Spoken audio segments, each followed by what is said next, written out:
96 FM Mercury, sahabat, dan ketemu lagi di perbincangan bisnis talk, sahabat, bersama dengan Erlangga Business Community di edisi 11 Januari 2024 bersama dengan saya Antel Sari yang akan menemani Anda selama kurang lebih 1 jam ke depan. Perbincangan bisnis talk bersama dengan ABC ini akan berlangsung, sahabat, dan tema yang akan kita bahas tidak jauh-jauh karena kita berada di awal tahun ya, yaitu peluang dan juga tantangan 2024.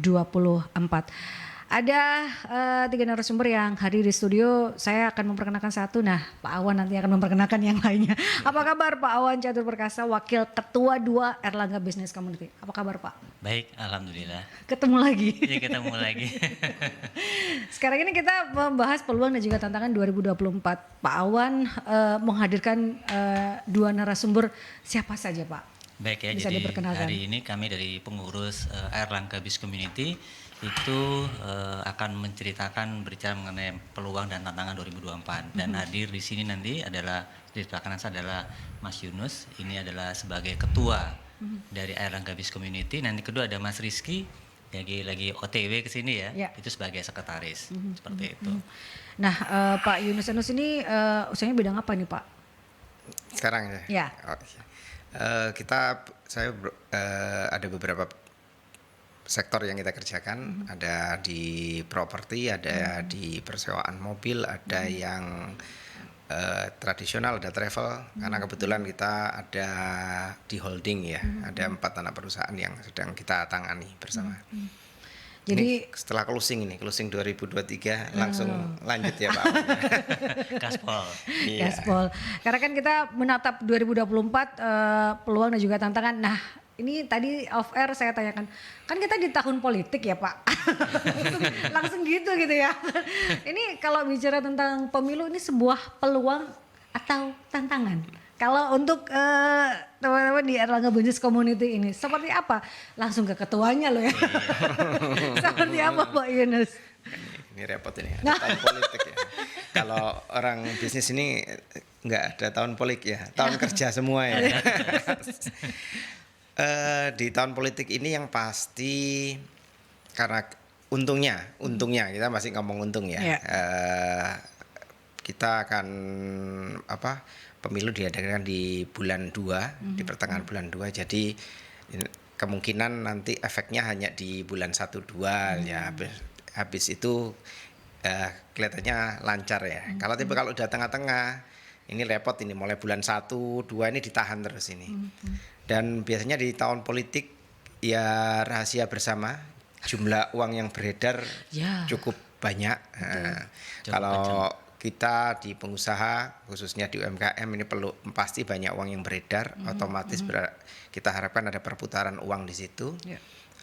Semoga di bulan 1, di bulan sama bulan 2 ini ada banyak penjualan ya Pak. Harapan kita ada penjualan karena ada perputaran uang di situ, ada uang kemudian untuk dibelanjakan, kemudian dibelanjakan lagi, multiplier efeknya menjadi panjang. Kemudian di bulan 3 alhamdulillah kita dapat ketemu Ramadan, sama bulan 4 ada Lebaran. Artinya kelihatannya di awal tahun ini, biasanya kalau awal tahun itu agak seret karena proyek-proyek belum jalan dan lain-lain. Ini kelihatannya belum keluar gitu ya Pak. Kelihatannya langsung gaspol semua ini teman-teman ini.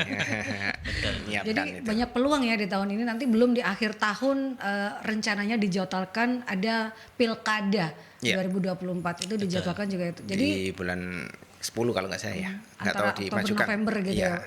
Nggak tahu dimajukan apa tetap di jadwal itu. Jadi ini peluang-peluang cukup sebenarnya kalau dibicara peluang ya ada saja gitu ya kalau bicara tentang bisnis gitu ya. Tapi kalau untuk secara keseluruhan, kita tidak bicara politik saja ya, tapi secara keseluruhan kalau dilihatnya seperti apa 2024 ini outlooknya, kita bicara tentang seperti itu ya. Gimana Pak Yunus dan juga Pak Awan nih melihatnya? Mungkin kalau saya lihat kalau asumsi APBN ya di 2024 ini ya lumayan sebenarnya. Pertumbuhan ekonomi kita ditarget di 5,2%, inflasi terkendali 2,8%. Kemudian nilai tukar rupiah di 15.000 meskipun di Desember sudah 15.500 Ya. 600. Kemudian suku bunga SBI di 6,7%. Artinya tidak ada perubahan yang terlalu signifikan mungkin di 2024. Paling nanti kita semoga dapat impact dari pemilu, kemudian Ramadan ini kemudian ada pilkada nanti, pilkada serentak, artinya jumlah uang beredar pasti akan lebih banyak daripada tahun sebelumnya. Jadi perputaran uang mungkin lebih cepat. Tapi semoga yang proyek-proyek pemerintah yang untuk di APBD baik kabupaten kota, provinsi atau di APBN bisa gaspol juga langsung ikuti juga di situ untuk turun, bukan kemudian terkendala dengan pemilu kita berhenti kemudian baru turun di bulan-bulan berikutnya. Tapi kalau bisa jalan running di bulan 3 semuanya proyek-proyek itu ya mungkin sangat membantu mungkin di 2024 ini mungkin kita optimis deh gitu. Kalau pengusaha kan harus optimis. Kalau pesimis nanti nggak hidup. Gak ada di mindset itu ya Pak ya. Optimis itu sudah ada harus gitu ya. Pesimis itu tidak ada di kamus gitu ya. Bahkan Pak Jokowi juga mengatakan APBN, APBD gaspol mulai sekarang sudah harus digelontorkan. Nah itu sudah ada warning loh dari itu. Ini kalau melihat secepat itukah akan terlaksana segala APBN atau ya walaupun pemilu tapi akan tetap sama gitu, seperti apa Pak? Kadang kan kalau bicara tentang birokrasi ya. Ini kalau gitu yang nanggapi harus orang politik lah, orang fisip lah. Pak Awan ini kan tahun politik ini setiap tahunnya ya seperti itu. Bicara tentang birokrasi gimana nih Pak? Jadi ya sebenarnya dari tahun ke tahun hal yang sama saja. Jadi kan memang masalah manajer dari negara. Berarti adalah siapa yang melakukan dan bagaimana sistemnya. Itu saja yang perlu kita lakukan. Dan tentunya berharapkan dari tahun ke tahun ada perbaikan, ada pemilihan presiden, caleg itu menyuarakan rakyat salah satu contoh. Dan diharapkan memberikan sebuah peluang-peluang baru bagi rakyat untuk mendapatkan income lebih besar, perumahan lebih baik dan sebagainya, salah satu contoh. Namun kalau tadi Mas Yunus lebih bicara mengenai lebih bisnis lebih tinggi, kalau yang saya lihat sini bahwa peluang-peluang untuk masyarakat bawah itu saat ini cukup ketat.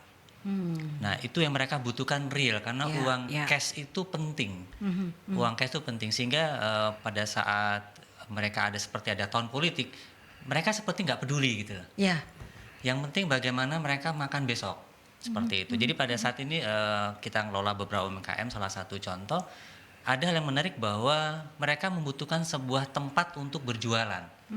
Jadi pada saat mungkin tahun 2022-2023 pada saat pandemi itu online berjalan, pada saat ini justru beberapa teman yang mereka UMKM atau pengusaha membutuhkan tempat untuk berusaha.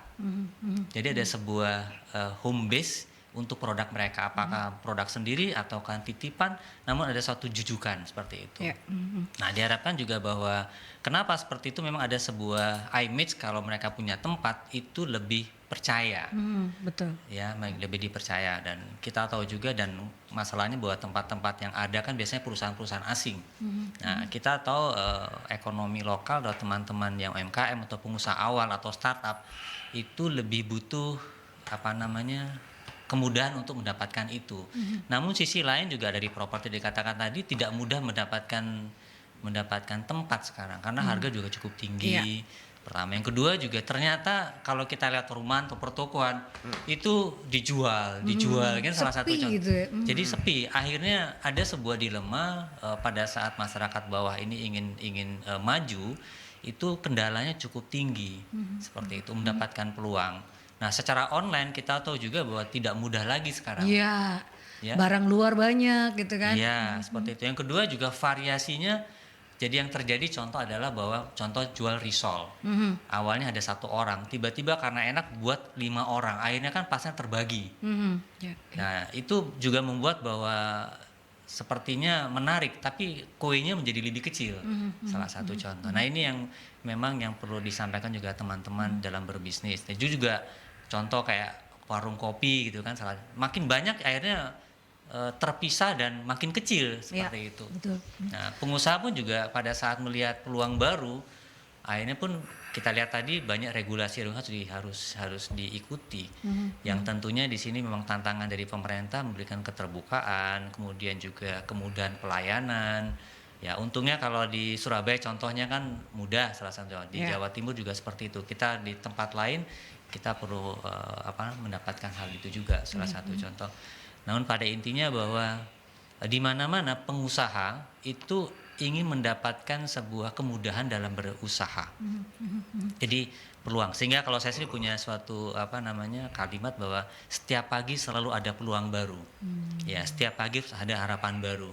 Artinya bahwa itu kemana lagi gitu loh. Ya sama seperti kalau kita naik sepeda motor atau naik mobil gitu ya, di depan ada mobil mogok, kita kan menggok ke kanan, menggok ke kiri, mencari peluang tersebut agar jalan. Daripada kita ngumpat mobil mogok gitu ya, lebih baik kita mencari peluang. Itu salah satu contoh. Dan yang tidak mudah, dan di sini kayaknya dari ABC Airlangga Business Community bersama teman-teman yang kami openi kan beberapa grup itu juga berharap bahwa kita bisa memfasilitasi hal teman-teman ini untuk berbisnis salah satu contoh. Dan tantangan buat kami juga di ABC untuk bersama-sama dengan teman-teman yang ada itu para alumni UNER untuk berkembang. Nah, untuk itu makanya di sini kita hadirkan Mas Yunus dengan Mas Rizky. Gimana sih kita 2024 kita untuk teman-teman ini salah satu contoh. Pandangannya ke depan ini apa saja peluang-peluang yang bisa diraih gitu ya di 2024, karena memang peluang ada, tapi gimana untuk bisa menggapai peluang ini supaya bisa mengembangkan usaha ini dan menjadi cuan gitu kan. Itu harapannya gitu. Kalau menurut Pak Yunus yang bisa paling tidak kan yang real, kondisi realnya tadi dikatakan oleh Pak Wan, yang di bawah ini kan mau itu pemilu, mau itu pilkada, itu kan tidak banyak pengaruhnya bagi mereka. Yang mereka butuhkan adalah kondisi real bahwa saya berusaha bisa mendapatkan kemudahan gitu, dan juga peluang. Tidak hanya tempat usaha saja, tapi ini orang rame nih gitu lah, supaya dagangan saya ini laku gitu. Kalau menurut Pak Yunus seperti apa?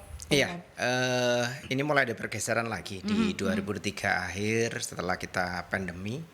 2003 akhir ini mulai orang suka untuk keluar, untuk online ya memang masih suka ya, tetap kita live jualan live itu masih oke untuk kadang ya juga sekedar hiburan kita juga, tapi pasti jualan online pakai live streaming semua itu bisa masih menjadi magnet ya tertentu untuk kita jualan, tapi kan tidak semua orang bisa melakukan itu.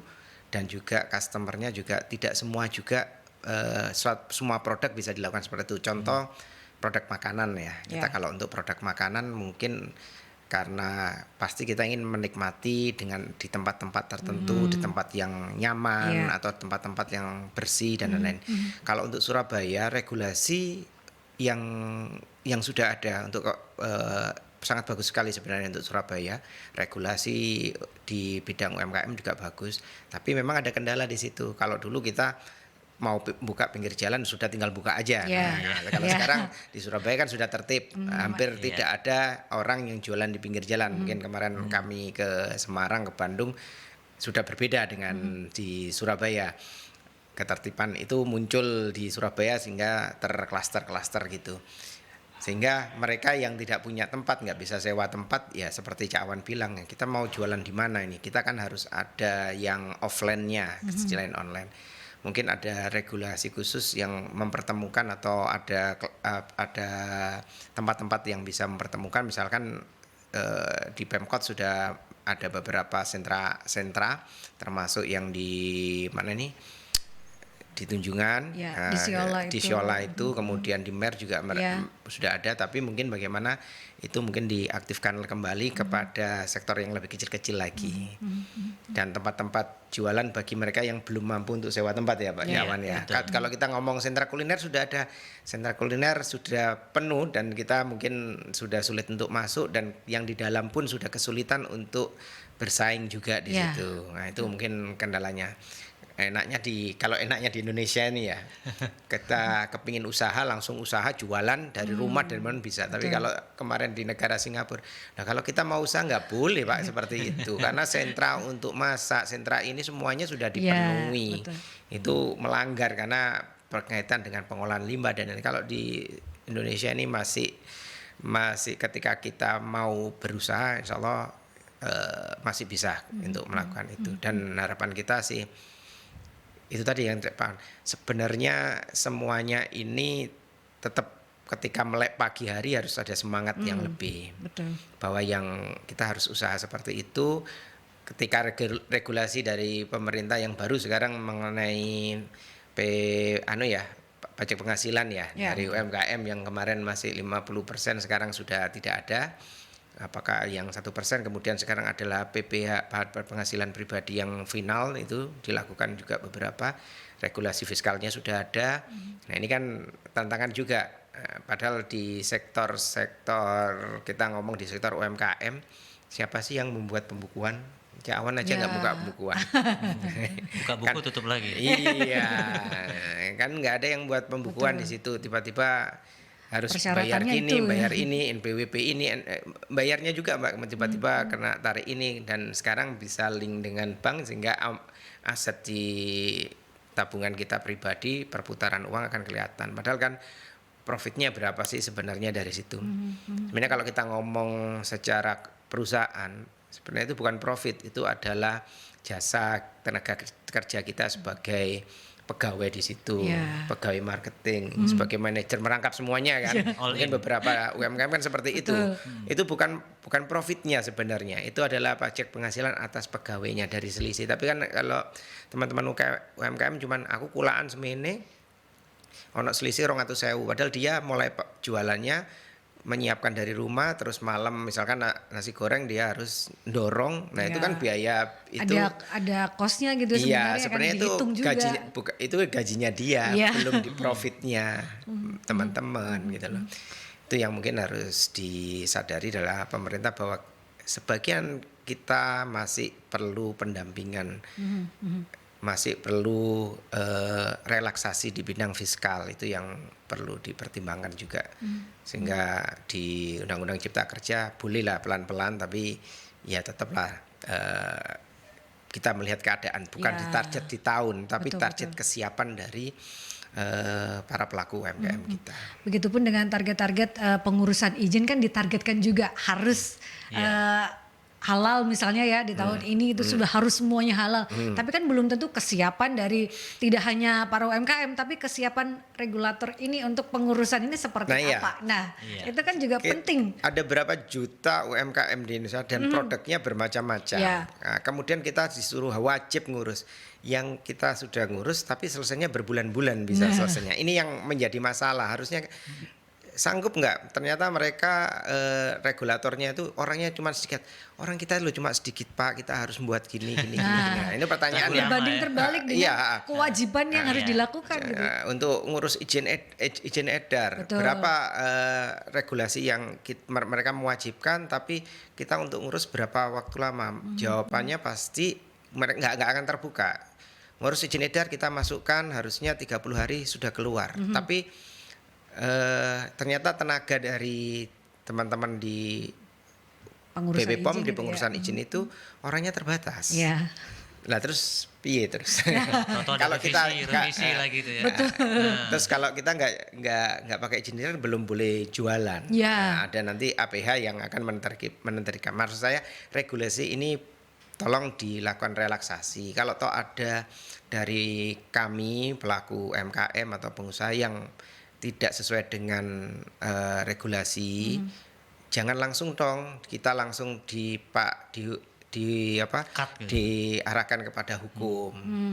Kalau di Islam aja kalau mencuri itu sampai digiata 5 kali, sampai 5 kali dibantu di 5 kali. Kalau sudah lebih 5 kali ya baru dipotong. Nah kita nggak ngerti apa-apa langsung ini mau dilanjutkan sampai ke pengadilan ini gini lah ya opo gitu tuh. Tambah gak jualan.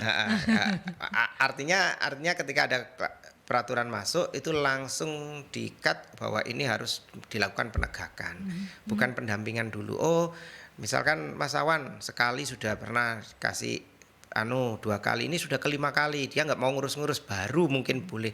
Tapi kalau baru sekali tolong dong dikasih relaksasi. Ini Pak gini ada Bapak tolong 1, 2 gitu ya. tolong segera mengundupi ke birokrat yang terkait. Gitu ya, mungkin ada yang tahu, ada yang tak ada yang tahu, tapi untuk ngurus itu diperlukan biaya, misalkan perlukan waktu, padahal dia dapurnya harus tetap ngebul ini ya Pak Wan ya. Nah itu yang seperti itu yang mungkin dilakukan relaksasi lah bagi kami di UMKM ini. Itu mungkin harapan kita yang paling penting di situ. Karena memang ini kan sangat penting ya pengurusan, karena kalau bicara tentang hal tersebut juga produk-produk halal ini sekarang juga banyak diminati, tapi pengurusan izin halalnya ini perlu waktu gitu ya. Meskipun ada targetnya dari pemerintah harusnya ini yang seberapa lama, belum nanti brandnya juga yang pengurusannya juga 6 bulan di Haki minimal. Betul. Itu belum nanti BPOM dan lain sebagainya. Ini membutuhkan waktu. Kadang malah ada yang bilang pakai orang dalam saja. Nah itu yang akan kita tanyakan ya. Karena kita akan ke jeda iklan terlebih dahulu sahabat. Tetap stay tune di perbincangan Business Talk bersama dengan Erlangga Business Community. Dan Anda bisa bergabung bertanya bersama dengan narasumber di line telepon di 562 0096 atau di WhatsApp call dan juga WhatsApp Messengers di 0817300996. 96 FM Mercury, sahabat, masih di perbincangan Business Talk bersama dengan Erlangga Business Community. Sahabat, kita membahas berkaitan dengan tema peluang dan juga tantangan di 2024 atau ya outlooknya 2024 ini seperti apa sih?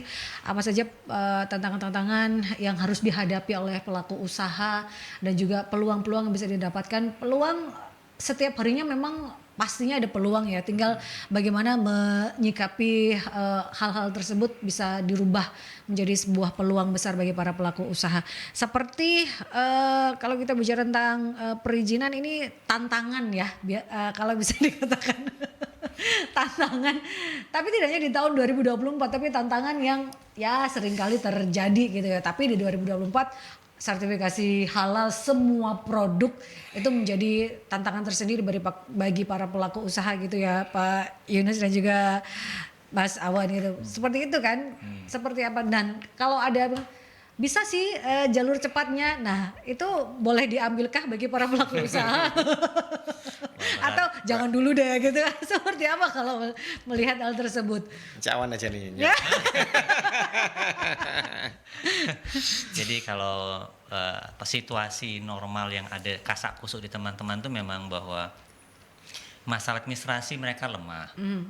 Jadi manajerial mereka lemah. Memang kalau dikatakan bahwa orang mengatakan UMKM atau usaha-usaha menengah ke bawah itu mikro itu adalah salah satu kekuatan, sebenarnya agak pergeseran. Jadi mereka itu bukan lagi mencari income untuk menjadi kaya, tapi untuk survive. Jadi di sini yang dari teman-teman yang saya lihat itu, kalau dulu bisa menjadi sebuah ini income bisa gede gitu ya, ada jual ini gitu, tapi ternyata pergeseran jadi agak miris gitu. Buat ternyata ini menjadi sebuah salah satu cara untuk security income.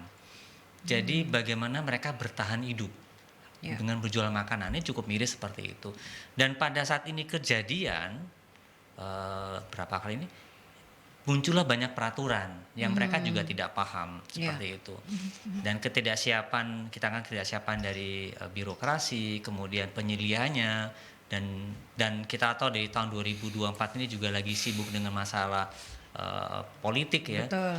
Dan kalau menurut saya akan terus ini sepanjang tahun 2024 karena ini kue yang menarik bagi para politician. Iya.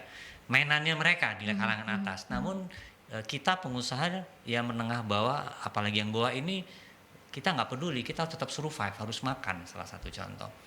Dan tidak mudah buat mereka untuk berkreasi model makanannya kan. Contoh buat nasi goreng, ya udah itu aja saya bisa buat. Minta berpindah baru berarti butuh modal baru. Kemudian mencari tempat baru, pangsa pasar baru, seperti salah satu contoh. Nah untuk itu tadi kalau ada Mas Rizky mungkin sekretaris ini bisa menceritakan, karena di akhir tahun kemarin kita buat survei mengenai apa sih yang dibutuhkan oleh teman-teman pengusaha itu. Ada sekitar 20 item yang bisa kita centang, kemudian menjadi urutan apa saja yang dicari oleh para teman-teman di grup itu salah satu. Karena di grup ABC kan cukup bervariatif, ada yang sudah sangat sukses, ada yang menengah, ada yang baru mulai, ada yang bertahan. Jadi cukup variatif, dan menarik itu bahwa kita saling menyemangati seperti itu. Dan tidak mudah juga kita menyatukan teman-teman karena alumni kan ada di seluruh Indonesia, seperti itu. Dan kita hanya melihat mereka di WhatsApp, di Instagram. dan kita berusaha untuk menyatukan mereka. Ini loh visinya, gimana caranya kami di ABC bisa membantu, salah satu contoh. Dan di awal inilah kita coba merumuskan bersama teman-teman ABC. Ini juga buat tantangan buat kita dan pulang juga buat teman-teman di alumni UNER untuk berusaha, yuk kita bareng-bareng bergandeng tangan, hand in hand, kita bekerja. Sembari juga pengabdian masyarakatnya itu, yang masyarakat sekitar itu kita ajak juga. Karena pada saat saya ngope nih ada sekitar 600 UMKM itu, tiap hari saya lihat, oh ada nggak tempat pembukaan tempatnya. Jadi bahasanya itu ibu-ibu ya, emak-emaknya hebat-hebat gitu. Dan bahasanya itu, nah ini tidak mudah juga buat kita mengakomodir, karena contoh satu tempat itu hanya bisa untuk 5 atau 10 orang. Padahal jadi contoh nih, ada tempat bazar ini ya. Itu kalau saya kita submit di grup tersebut, dalam waktu 10 menit langsung penuh. Kadang cuma 5 menit udah penuh, udah ada. Karena mereka saling mengisi, seperti salah satu contoh. Bayangin seperti itu. Karena kan yang dibutuhkan oleh pelaku UMKM terutama di kalangan bawah itu adalah orang yang beli gitu ya dari produknya, karena dari itu perputaran terjadi gitu ya. Kita bicara lagi berkaitan dengan peluang dan juga tantangan. Kalau tadi teman-teman dari Erlangga Business Community sudah melakukan survei di akhir tahun, apa sih yang dibutuhkan, yang paling tidak diperlukan oleh para pengusaha mulai dari yang atas sampai yang bawah. Kalau Pak Yunus sendiri apa sih tantangan ataupun juga peluang yang ada di bisnis yang dijalankan oleh Pak Yunus sendiri? Kalau kita bicara tentang peluang seperti kayak properti, travel, peluang-peluang yang bisa dari untuk di properti ini sebenarnya ada regulasi, ada pembebasan PPN 10%. Tapi ketika ada pembebasan PPN 10%, bangun rumah ini nggak kayak bangun kan saya 1000 candi jauh. Dalam semalam jadi gitu ya. Jadi memang ada kesulitan. Kenapa kok memang pemerintah melakukan itu? Karena memang perputaran di properti itu cukup tinggi ya, kepada bahan baku, tukang dan lain-lain, itu perputarannya sangat tinggi. Efek multipliernya kan cukup lumayan di situ. Nah, untuk di properti sudah ada regulasi itu, kemudian di pertengahan tahun kalau memang belum, dia masih diskon PPN di 50%. Jadi kalau PPN kalau dulu 11% itu dihilangkan, kalau bisa serah terima di sampai bulan Juni kalau nggak salah. Setelah itu baru kemudian 50%. Nah, mungkin itu kalau relaksasi yang dilakukan oleh pemerintah. Kemudian untuk di bidang yang lain, khususnya yang menyangkut hajat hidup orang banyak, makanan dan minuman ini, harapan saya yang pertama bahwa relaksasi di bidang perizinan. Jadi kalau kemarin wajib izin edar ini tolong dibantu deh kita. Kemudian ada dibantu percepatan deh kalau kita nggak bisa. Di beberapa Pemda, di beberapa universitas juga membantu untuk pengurusan halal, kemudian diruskan untuk halal. Tapi untuk izin edar ini kan masih belum, masih belum, dan itu kita butuh cepat sebenarnya. Nah, kita pinginnya apa? Pingin agar untuk ngurus itu cepat. Jadi kemarin ada investor dari Malaysia, udah survei semuanya di Indonesia, dia punya produk yang sudah di Malaysia dan di luar Malaysia sudah oke. Dia lihat bahwa ternyata di sini kos produksi saya minim paling tinggal 30-40%, Pak. Saya mau buka di sini saja, tapi sebelum buka saya mengambil barang dulu untuk jualan dulu di sini, izin edar, sambil jalan kita coba pasar, kemudian saya nanti memindahkan sebagian dari produksinya ke Indonesia yang mereka kirim untuk di beberapa daerah, di beberapa negara. Terus minta Pak Yunus untuk pengurusan izin edar dan lain-lain, saya minta timeline-nya ya. Saya ada repot ya, Pak. Timeline-nya saya bingung, saya jawab, waduh, ini kalau sudah ngomong timeline, jadi kalau mereka sudah ngurus ini, saya minta data ini sekian hari selesai, sudah jelas semua, cepet banget gitu. Ketika saya diminta timeline, saya itu hanya bisa diam. Sampai sekarang itu apa nih yang diurus timeline itu? Karena saya sendiri tuh ketika kita masukkan, kita nggak tahu kapan itu selesainya. Betul. Kepastian ini kita nggak tahu pastinya jadi ini kapan gitu ya. Nggak tahu ada berapa hari, kalau lebih dari berapa hari orangnya kena dari pihak pemberi itu kena punishment kayak nggak ada gitu kayak seperti itu. Kita nggak tahu. Sudah masukkan iya Pak, sudah antriannya Bapak itu di nomor sekian misalkan. Dari nomor sekian ke sekian. Terus saya mau jawab timeline itu pertanyaan yang nggak bisa saya jawab. Bagi kita pertanyaan itu aneh, tapi bagi mereka buat template gitu aja aku nggak bisa sih. Nah, bukannya nggak bisa tapi kita tidak bisa memberikan kepastian gitu ya. Artinya sama juga beberapa produk kita yang diminati untuk ke luar negeri harusnya kan sudah ada izin Ya, edar. betul. Dari dalam ada CCP semuanya, baru kemudian ke negara tujuan akan diajukan itu. Betul. Nah, sama mereka juga sudah punya izin semuanya, ketika masuk Indonesia tinggal diajukan di Indonesia, meratifikasi kebijakan dari negara masing-masing. Yang dari luar ke dalam juga sulit, dari luar apalagi yang Dari UKM dalam keluar ya. keluar juga sulit. Padahal potensi kita tadi dia ngomong Betul. production cost kalau saya pindah ke sini itu paling tinggal 40-30% dari production cost saya. Itu kan sesuatu banget kan. Peluang sekali gitu ya. Peluang Pak. sekali ya. Cuan. Ya. Nah, peluang sekali, dia salah satu produknya itu kalau nggak salah teh tarik ya.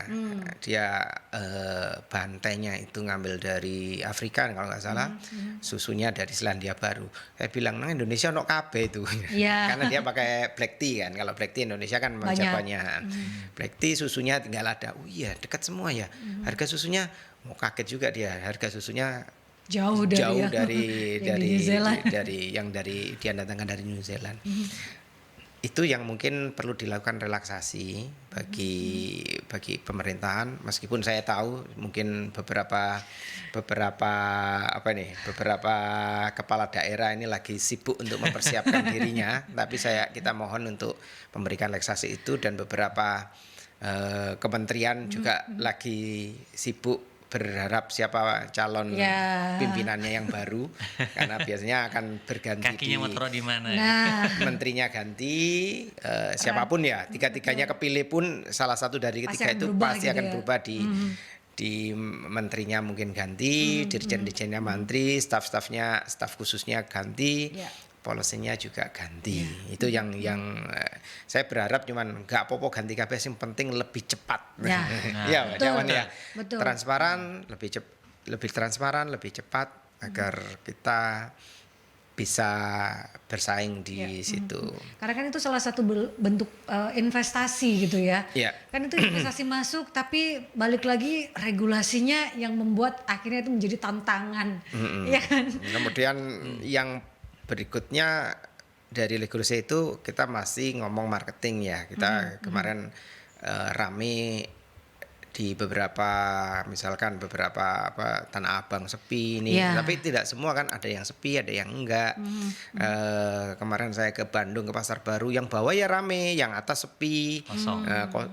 Bukan kosong, sepi, jualan sopo sing tuku gitu. Ya, Kita kan mikir kayak gitu, kasihan yang di atas, berarti kan harus ada terobosan yang dilakukan agar, padahal kalau dulu yang namanya Pasar Baru Bandung mungkin 10 tahun yang lalu masih rame Ya. banget ya. Kita ngomong Tanah Abang juga Ya, sama, betul. semuanya rame, lebih banyak, pokoknya aktivitasnya banyak. Sekarang mungkin berubah ke online. Nah, online ini berarti ada dua produk impor sama produk lokal. Nah, ini tolong bersaingnya terbuka lah. Ya. Nah, maksudnya nanti bersaing kualitas oke. Kalau semua jujur, pedagang enak kok sebenarnya. Kita ngomong apa adanya. Sampai datang waktu wipis, ya jangan bandingkan harga, no rego, no Nah, rupo, jarene Pak Awan. rupo gitu ya.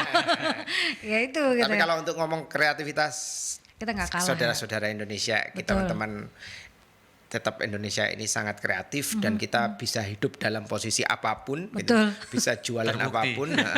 Ada yang jualan, The power of kepepet. ya, ada jualan teh dengan harga 12.000, 10.000, kemudian di pinggir jalan kita bisa 3.000. jalan 2.000 dan 3.000. Ya. Iya. Teh jumbo. Jumbo lagi. 2.000, 3.000, dan rasanya ya nggak beda-beda jauh. Ya. Semuanya menggunakan gula asli semua. Padahal gulanya sudah berbeda harganya. Gulanya sudah merangkak gitu ya. Sudah merangkak dan sulit dicari, itu yang penting. Iya. Ini ada pertanyaan yang sudah masuk melalui WhatsApp-nya Mercury dari Mas Ivan. Pilpres 2024 kabarnya tidak terlalu berimbas pada pelaku UMKM khususnya untuk konveksi ya karena bergerak di bidang atribut kampanye. Apakah ini juga terjadi di teman-teman ABC dan bagaimana cara menyiasatinya? Nah ini bahkan Dinkop Kementerian Koperasi dan UKM juga mengatakan turun 90% untuk pemilu 2024 terutama konveksi dan juga sablon? Ya, kalau dulu memang banyak di UKM yang nyablon ya. Tapi di sekarang untuk melakukan efisiensi dan lain-lain itu perusahaan-perusahaan besar yang pakai. Padahal kadang-kadang mungkin ada beberapa teman juga kalau yang untuk setingkat Pilpres dan beberapa yang DPR RI yang memang konstituennya yang harus dijaga banyak, ambil di luar negeri ya, mungkin di China ya. Sehingga harganya per piece-nya jauh lebih mahal untuk kaos. Dengan standar yang sama mungkin mereka harganya bisa separuhnya. Nah, ini yang menjadi tantangan karena ya main besar ya dengan yang main kecil gitu ya. Itu main 10 dibungkus di sablon sendiri atau kita pakai DTG satu-satu, tapi kan kaosnya kan jahit sendiri. Nah, harusnya teman-teman yang kalau di sini Lamongan, kalau Jawa Tengah itu Klaten yang bagian ahli jahit kaos itu konveksi, ada desa yang memang untuk spesialis jahit, jadi itu harusnya dapat kan, tapi karena sudah mainnya pakai yang besar-besar mesin yang nggak terlalu berpengaruh. Paling yang setingkat kabupaten kota sama provinsi aja mungkin separuh-separuh ya. Tapi kalau yang mungkin DPR RI sama Pilpres atau nanti yang pilkada mungkin ordernya bukan di teman-teman yang UMKM ini. Kelihatannya gitu ya, Cawan ya. Seperti itu rasanya. Jadi memang berbeda dengan yang dulu. Dari beberapa teman itu mereka katanya dapat order ya, tapi sekarang tidak. Karena memang juga dari kalau contoh membuat spanduk gitu salah satu. Kan sekarang ada mesin yang besar dan dalam kecepatan cetaknya itu tinggi dan murah, bagus seperti itu. Kita jual contoh sederhana saja. Pada saat pandemi dulu membuat masker. Kan susah itu. Saya ingat dulu anak saya itu harus pakai masker tiap hari, jadi masker masih harganya 12.000.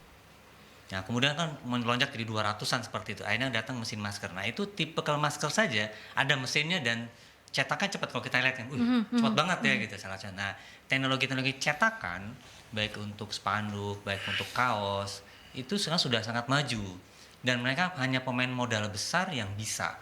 Nah, pemainan modal kecil, sablon biasa itu kadang menjadi tidak bisa presisi gambarnya, kan mereka nyablon 2 kali 3 kali, padahal kalau dengan mesin itu langsung cepat jadi memang sulit. Dan yang kedua juga kalau itu pesan di luar negeri jatuhnya jauh lebih murah.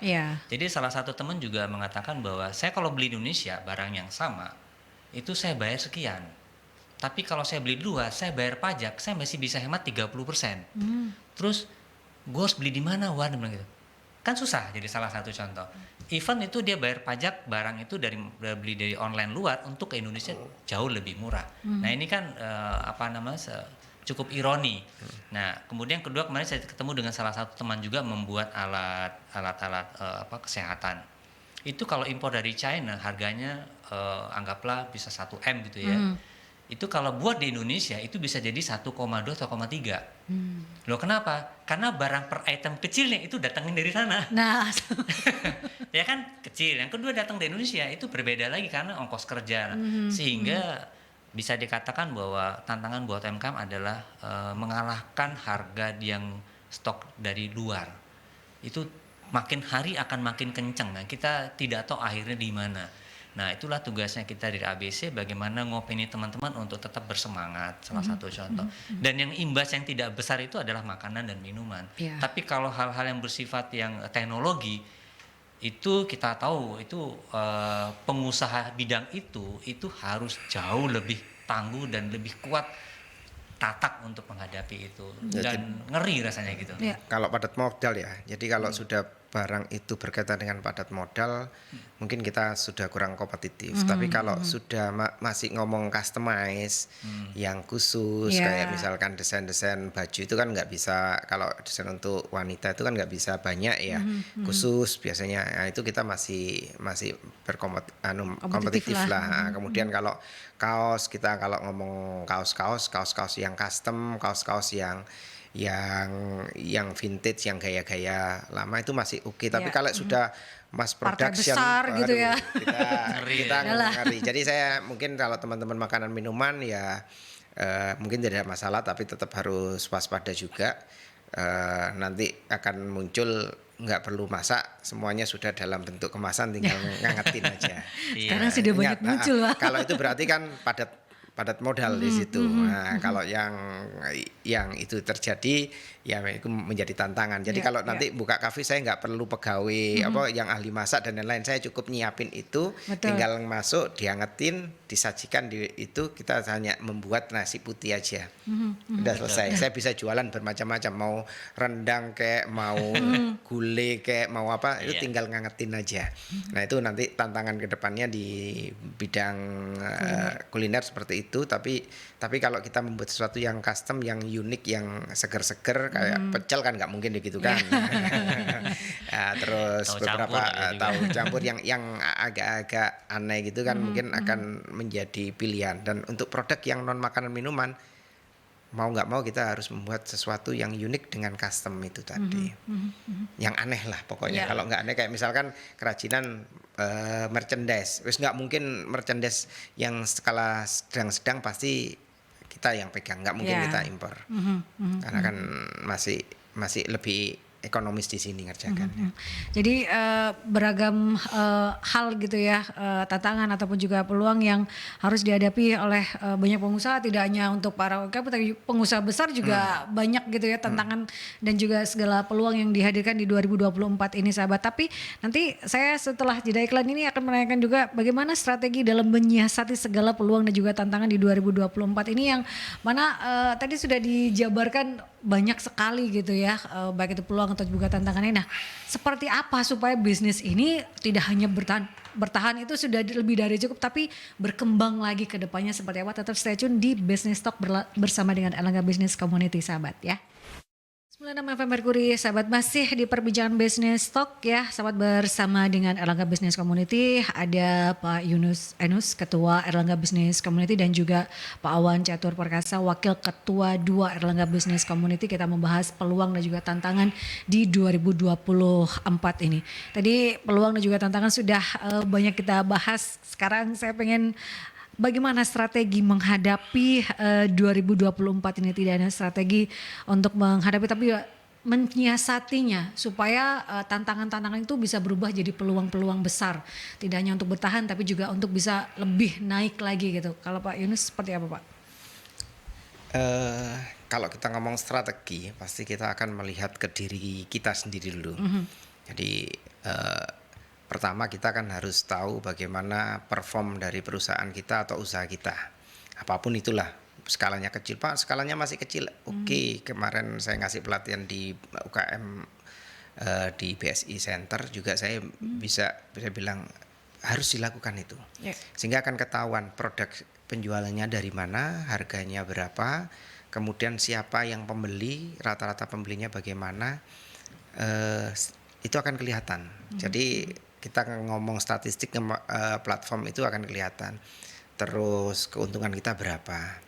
Dari situ kita akan melihat bagaimana apakah kita menyasar pasar yang sama pada tahun 2024, kita melebarkan pasar atau kita melakukan efisiensi atau kita melakukan diversifikasi. Itu kan yang akan kita lihat. Jadi memang harus ini yang biasa, yang kekurangan dari UMKM itu adalah tertib melakukan administrasi khususnya di keuangan. Yeah.